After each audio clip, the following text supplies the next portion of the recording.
Hey, I'm Steven. And I'm Brandon. And we're independent hairdressers. We started this podcast because there's a movement in our industry. Hairdressers are embracing independence more than ever. These are the stories of those hairdressers. We hope you find them inspirational and educational and show you that independence does not mean isolation. You're a part of this revolution, and we're here to support that. Okay, so we're sitting here today with Kellie Little, who is a hairdresser and also the founder, creator of the Kellie Little company, which primarily just hairbrushes, right? Hairbrushes, yeah. Cool. Kellie Little is the name of the company. Okay, perfect. And this is my first series of hairbrushes. Awesome. Here's the thing, here's why we brought you on the show. Clearly we wanted to learn about the brushes, but it's your story that kind of got us pure going inspiration to begin with. Oh, you guys. Yeah, it's awesome. And so we met Kellie at, it was IBS, was that the show? Yeah. And she had her own table down one of the aisles. And it was kind of happenstance that we came up upon the brush. Kellie, I believe you yourself approached us. It was great that the person that founded the company it wasn't just we didn't know that. We didn't know that. We just thought we were talking to somebody who's really friendly and some worker bee. And yeah. And then somehow we got in a little deeper, like as Brandon and I always do, where it's like, well, tell us how you got here, and all that. Give us the story. Amazing story. Independent hairdresser who has an idea and goes for it. Yeah. I mean, I think a lot of us will have the ideas. Very few of us go for it. And that's where, you got to have the good idea, but you got to have just the courage to jump on it. So how did Kellie Little Brushes come to be? What was the inspiration? What's the little story behind that? Well, I mean, first of all, I'm completely obsessed with the shape of the brush. Mm-hmm. So I have a hard time saying no, that this can't be done. And I just kept going for it. And I had many challenges I've told you guys about. Can we hear some of those? Can we? Sure, yeah. Yeah, we'd love to. Okay. So how did it start? So I actually had this idea of the shape of the brush because I would hear clients say, I wish I could style my hair like you. I can never do this. I can't stand round brushes. The other brushes are too flat. And I thought, if they have the shape of this brush, it would help their lives. And also it's a walking advertisement for us because when they step out of the salon and they can't do it themselves, then their hair, they don't do anything. Mm-hmm. So I thought if they had the shape, it would help our clients to style their hair better. And then also as a stylist, I would pick up 3 or 4 brushes to achieve one look. I would pick up a paddle brush or a detangling comb to detangle the hair. Then I would pick up a flat, like a boar bristle synthetic combination brush to smooth out the hair. And then if I needed more volume and body, I would pick up a brush that's semi-curved. Okay. And then if I wanted more, I would pick up a round brush. And I'm picking up all these different brushes and I'm thinking, why can't we have a brush that's more of a hybrid of all of these? I mean, I know you can't get everything in one product, but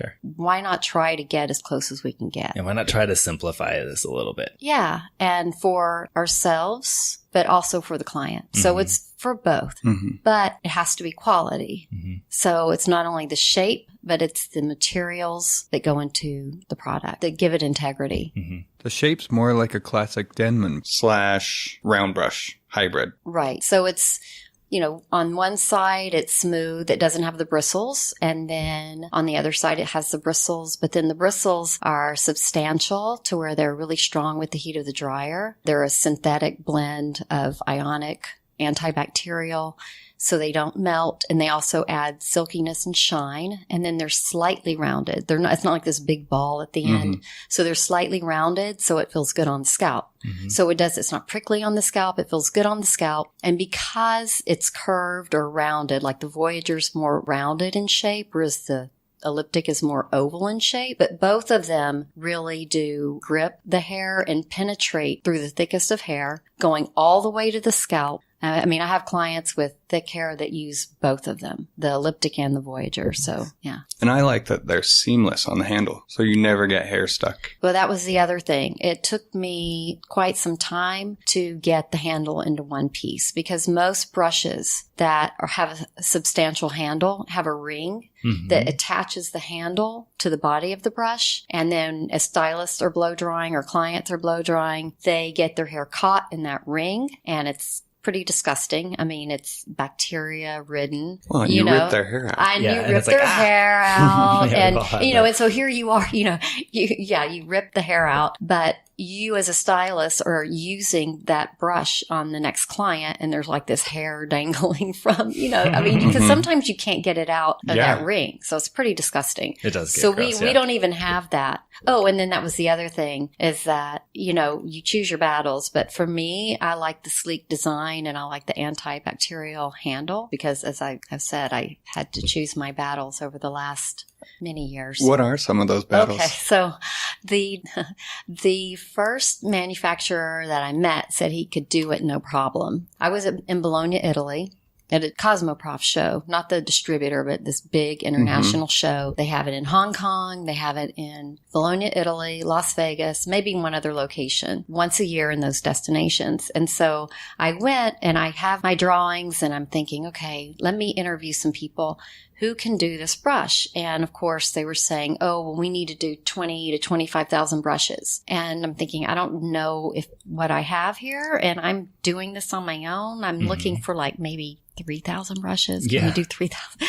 And so I met this one man from Korea that said, oh yeah, no problem, no problem, no problem. Well, I had no idea that there was going to be a problem because I thought if someone says no problem, it's no problem. Well, and this is great stuff for us to hear because it's like anybody who had an idea but needs to go through this whole other industry that we're not familiar with as hairdressers. We clearly know the tools that we want to use and we know that the user side of it, but have no idea of like what it would take to get something actually manufactured, like the cost of also. I mean, how would you know? So this is cool so what hear. happened was I'm fortunate that I live in an area. I live in the Bay Area and I mean, everything's at my fingertips as far as the sophistication of technology, industrial designers. I mean, my clients are amazing. And I just say, hey, how do you do this? Oh, well, you need to contact an industrial designer, get the drawings done. And I did that. And then, graphic designer, start working on that. And that's the information you brought to this guy that said, no problem. I got you. No. I had already done this in San Francisco. So I did my original prototype. Oh, prototype. Okay, so I did a 3D, and this was years ago, so it's not the same way that we do it today. I mean, today you could just do it in one day, whereas this took a little bit more time. So I had the prototype, and I go over there to Italy, and this man says, yes, he can do it. I fly out to Korea, and I meet his mold maker, and we're sitting there, and they say, yes, no problem, and I get the first prototype from them back, and it was nothing of the shape of my brush. And I said, no, this is not it. And then a year later, we're still working on it and his website disappears. Can't find him. I don't know where he is. I fly back out to Bologna, Italy to track him down. And they say, oh, he moved to China.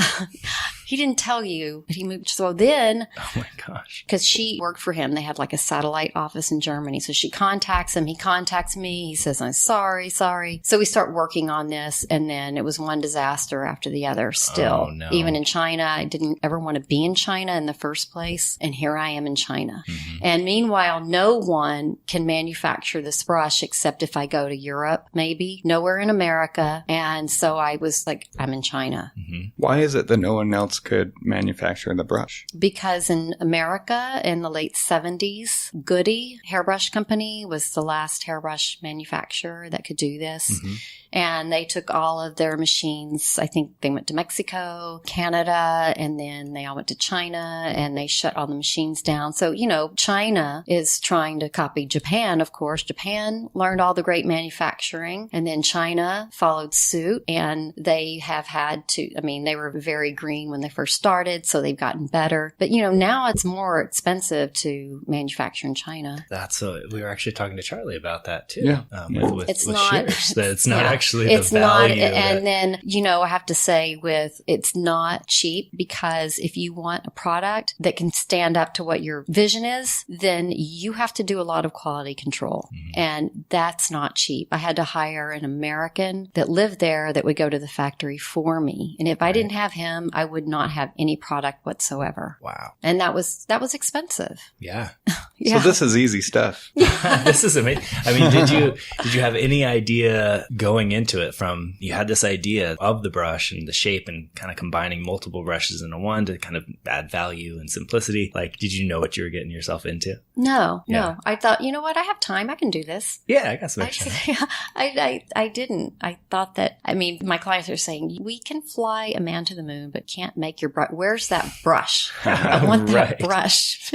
Exactly. Well, and then I like that you touched on the part a little bit earlier about something I thought is so amazing about being a hairdresser is that network you're plugged into through your clientele. Yeah. I mean, your clients really help you. It is so awesome. You know what? I take that for granted sometimes. No, I do too. I really do. And I've been thinking about that lately of how fortunate that I am, you know, that I have these clients that are there for me. I mean, yeah. Yeah, it's amazing. I know I was kind of had the same thing come up with the conversation, and I realized in all this, like, I've been all this personal growth that I'm trying to do and like try out this podcast and all these things. And it comes back to that relationship that I had there early, you know, from the clients enabled all of this to happen. Okay. So to kind of bring it back to that, I was like, I need to have a little more gratitude for that. It's cool. Yeah. Well, where now here? You're producing them. Yeah. They're everything's so good. You got that worked out. Well, yeah. I mean, it took some time to do that. And I have, the elliptic brushes, I basically sold a little bit on my own website. I wasn't really promoting it that much through my website. It wasn't a high priority. What my priority was to get this thing manufactured properly. Mm-hmm. And so the elliptics I'm almost out of.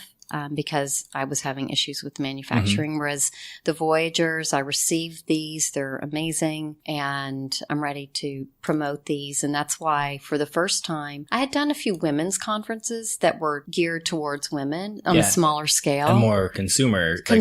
Right. Mm-hmm. And so this was my first time to do a trade show, and I just wanted to do it to see what the response would be. The one you saw us at? Yeah, that was the first trade show that I did. Awesome. For our industry. Okay. And I wanted to get my feet wet and say, you know what? I have this product. I want to share it with stylists and get their feedback. And yeah. Cool. So what direction do you think it's going to go? Do you think you'll be more like, is the consumer side of things working out better or working with the hairdressers? I mean, it's a challenge that we have sometimes in trying to figure out. So the interesting thing is that looking at my numbers, you know, with the financials, and I look back and I thought, oh my God, I really was doing great with the salons.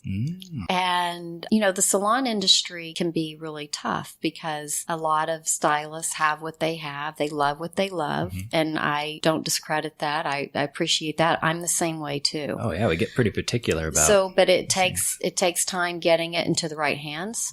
Like if I wouldn't have been there, I wouldn't have met you guys, right? Yeah. I have a Kellie Little brush and I love it. Me too. And here we are, hopefully, you know, sharing it with our audience, which thank you. is growing.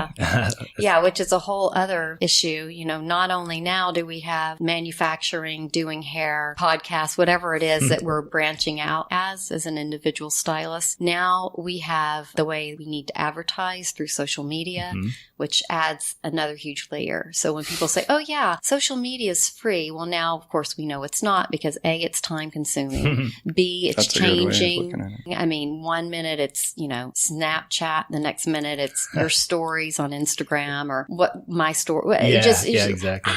So you know, sometimes I just take a deep breath and it'll all happen when it happens. And yet it's neat because access to a lot of those things like social media and kind of technology has been really empowering for individuals doesn't mean it's not a lot of work and an investment time or money, but it's kind of cool that, I mean, I don't think a lot of the guests that we talk to, they wouldn't, you know, I think about Elizabeth. I don't know how her business would have survived without the social media component. It's true. You know, so it is pretty empowering, but it doesn't mean it's easy. It's not the only way. Well, no, it's not. And I mean, I think with anyone, it's a matter of having integrity.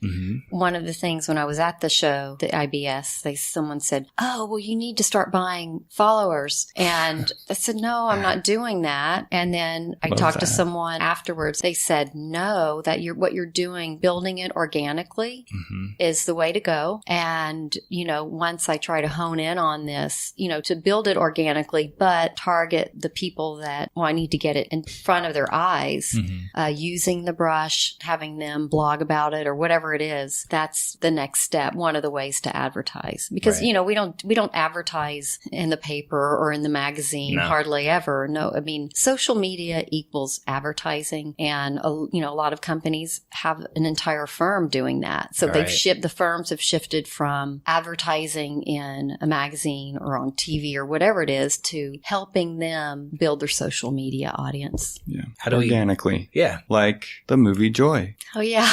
You did mention that a little bit after hearing. If anyone's seen the movie Joy, it's really about Kellie Little.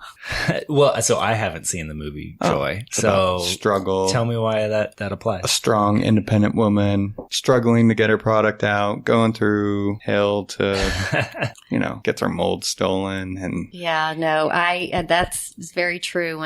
So we were at this IBS, and Brandon and Stephen walk up, and I think maybe I was in the front of the booth because the girls, I had a team of girls. They were gorgeous. They were fun. And they would say, Kellie, you need to be in the front telling people what the brush is. Well, how? It's not that difficult. Just show them the brush, because I was blow drying people's hair. No, you need to be in the front. I said, okay, fine.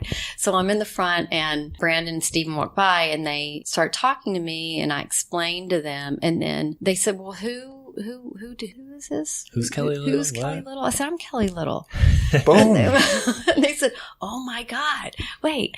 And then they said, well, how did you come up with this? And then I started telling Brandon my story, that I had this obsession of the shape of this brush. I wanted to get it manufactured. I interviewed different manufacturers. I went with this Korean. He ended up in China. I didn't want to be in China. And then when I was in China, after a few years of manufacturing, after I had shipped the adhesive to hold the bristles inside the cushion from America, which was not cheap, I was involved every step of the way with my QA guy that was from America that lived in China, that I would pay fortune to go to the factory. So I was involved every step of the way. And right before he asked me for a personal loan. And I said, no, I'll tell you what, I will give you money, enough funds to manufacture my brushes. I'm going to come out and watch the procedure, and we just need to finalize the packaging, and we'll ship them out, and it'll be fine. So I fly out, watch the manufacturing, ask him if there's any issues. Does he think his factory's going to close down? Oh, no, it's fine. It's fine. And get back 2 months later, I get the email from his manager saying that he fled the country. He owes a lot of people a lot of money. And my brushes were manufactured, thank God. I mean, some people didn't even have their product manufactured, but they didn't know what was going to happen to the brushes. And they said, we'll keep an eye out to figure out what's happening. So the owner of the actual structure of the building, because the manufacturer was just renting it from him, right? Right. So he said, I need to get my money back somehow. And I guess it's owing the whole village money, not just the landowner. So and he owed the workers, because he owed workers money too. They were behind on their pay. And he said, I'm going to sell everything in the factory lock, stock, and barrel. And my brushes happened to be in there. And so the manager said, okay, sends me another email. We found out who's buying this. I contact them, and they say, yes, we see the brushes. And I said, send me photos. They send me photos. They're in these, I'm ecstatic. I'm like, oh my God, thank God they exist, because to start over, it would take a long time. Yeah.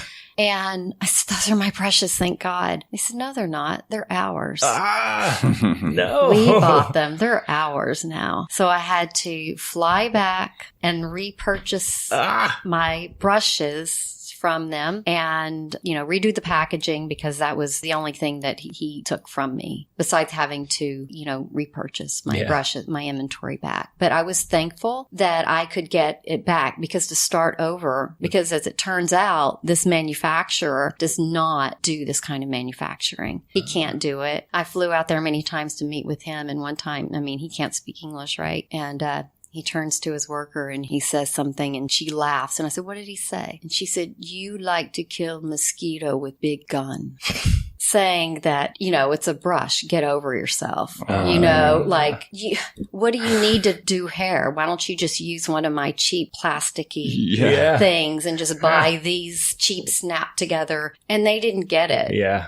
They didn't get what I was doing. And I just said, okay, I don't think we're meshing.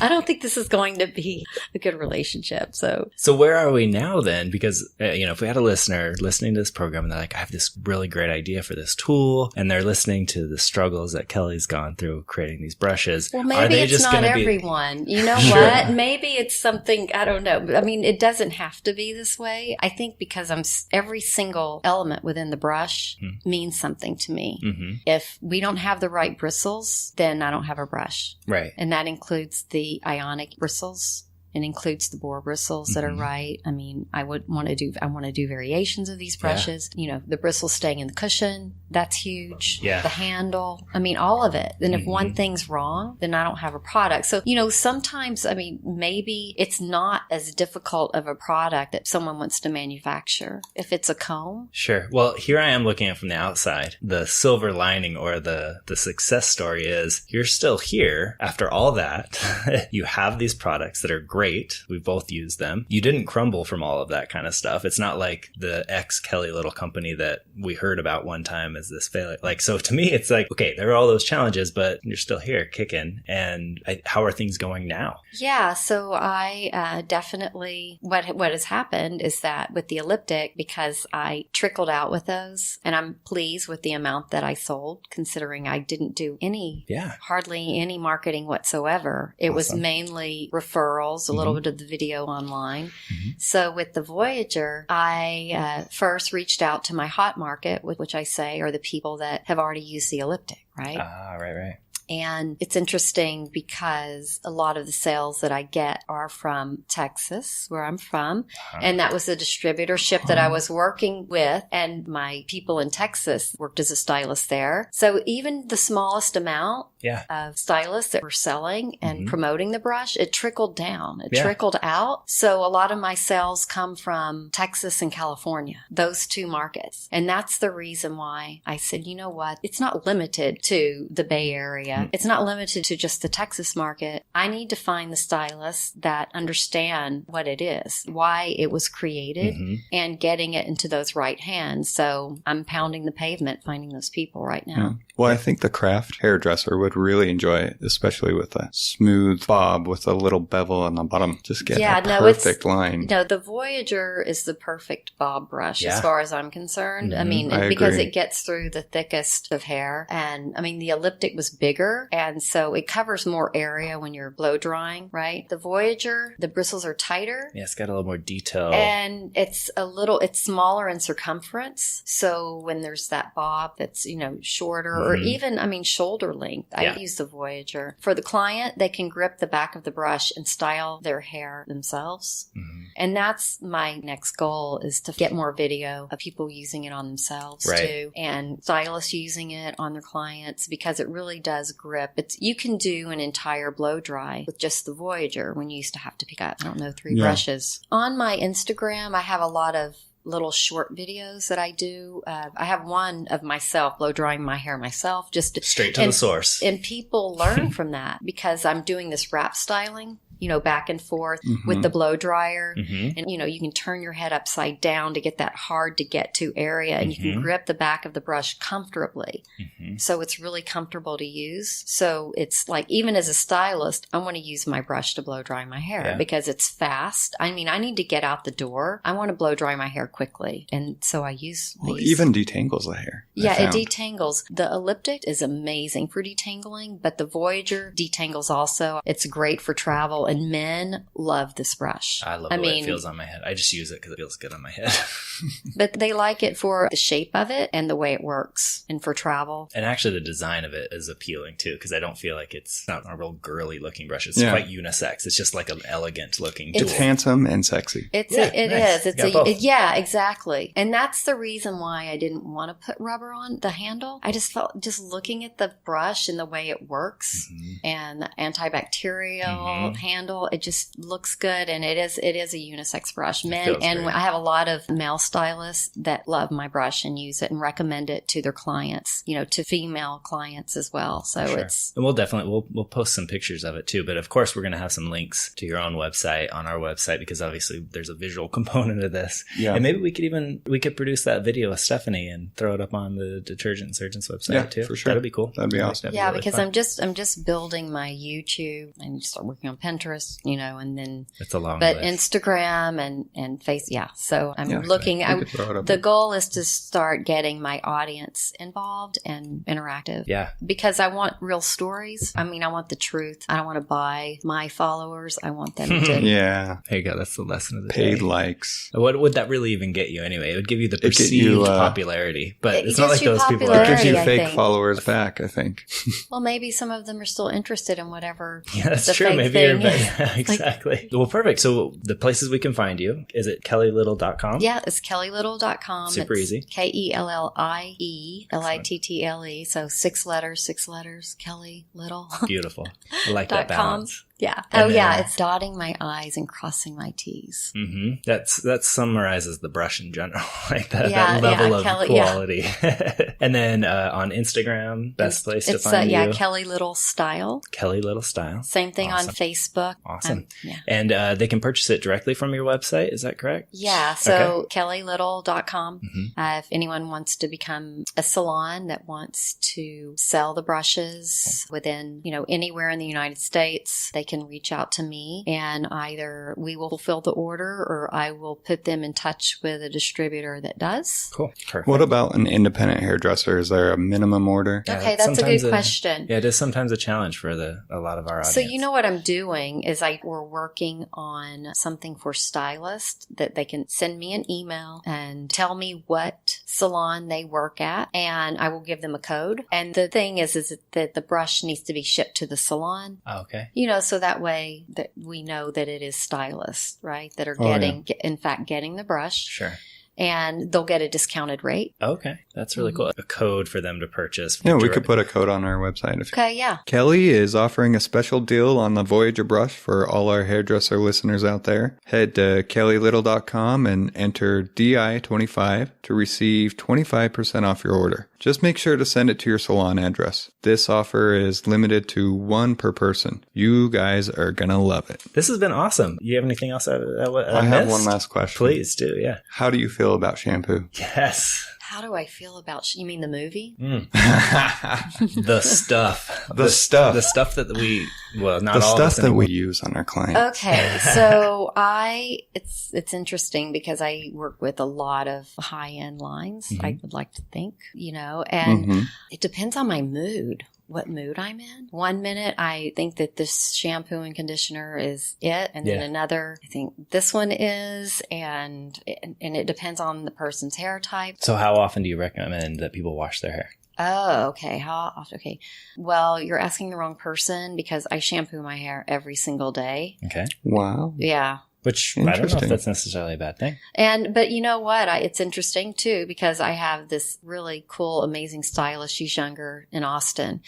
And she has been having her clients not shampoo their hair and brushing their hair with the elliptic and the Voyager. To draw those And oils. To through. draw, yeah. Interesting. Yeah, because, the brush is a combination of the boar with the synthetic, and a lot of her clients like it, and she has them using it a lot and not using shampoo. Wow. You heard that. No shampoo. Use the Kelly Little brush. There you Well, go. I'm not going to, you didn't hear That's that one from me. person. I'm like I said, I'm not a good one to ask because I shampoo my hair every day. Shampoo and condition and yeah. Well, my wife washes her every day. She doesn't use shampoo, but What if does she use? Dishwashing? Does it So wash? she uses a soap-free cleanser called New Wash from Hair Story. And the thing is forever, I was trying to get her to wash her hair less because she was that typical problem where she needed to wash her hair every day because her bangs would get greasy. That's my problem. And yet her ends were always so brittle because she was washing her hair a lot. Right. And of course, you try to shampoo the roots and not get shampoo on the ends. You just put the conditioner on the Right. ends. It just wasn't that effective. It's going it gets to there anyway. Yeah. And I lighten her hair. Like, she's quite blonde and she's got a little bit of curl. So, it's pretty fine hair. It's just delicate because of that. In the past, I was always trying to get her to wash her hair less, but there's clearly a problem with her greasy bangs. So when we switched over to a soap-free cleanser, she can wash her hair as much as she wants. It doesn't have the ability to take out what's good for her When hair. you say soap-free, is it sulfate? No, sulfates are just one of the sulfates. Surfactant-free. It's totally surfactant-free. So sulfates happen to be some of the more harsh detergents, but what they're usually replaced with, they're still replaced with other soaps that may be less damaging or more of a mild soap. So the Hair Story actually cleans hair with aloe vera. I would be interested in trying it. I definitely want to get it to you. I'll get you set up with that because it's pretty amazing, especially because I can vouch hair like yours, very similar to my wife's hair. Yeah, my hair is fine textured and, I work out or whatever and I just like to share. I don't. You just feel good after that. Yeah. My My wife's the same way. Like she's like, if she doesn't get her like full routine in, she's just like, I don't feel right today. And I'm like, that's fine. Let's just make sure you're putting the right things on your body and your head. So, and then on the flip side, Brandon and I wash my hair once a week or every 2 weeks. Yeah, but you're with guys. the same No, I'm stuff. just kidding. Yeah, no, it's true. You got a point, but it works just as well. Like whether you're washing every day. I love it. Well, thank you so much for joining us. Oh, and I want to say thank you to Springs Preserve in Las Vegas. This is where we're recording this podcast. At the UNLV. It's the Desert Passive Solar House. It's really cool, It actually. is super cool. But it's a beautiful structure museum. It is. And I think this is a nice retreat from what I think of Las Vegas. It's like, this is great. So thank you to them. And thank you, Kellie Little. Yeah. Thank you, guys. You're welcome. All right. We'll talk to you. We'll follow up and see how this evolves in a year from now. I'm excited to see what other things we have to share from the Kellie Little Company. Awesome. Thank you so much. Okay, thanks. Be sure to subscribe to our podcast. We appreciate your support. Feel free to go to our website or the link on our Instagram to learn more about New Wash from Hair Story. And hairdressers, try out your first bottle of New Wash for free on us.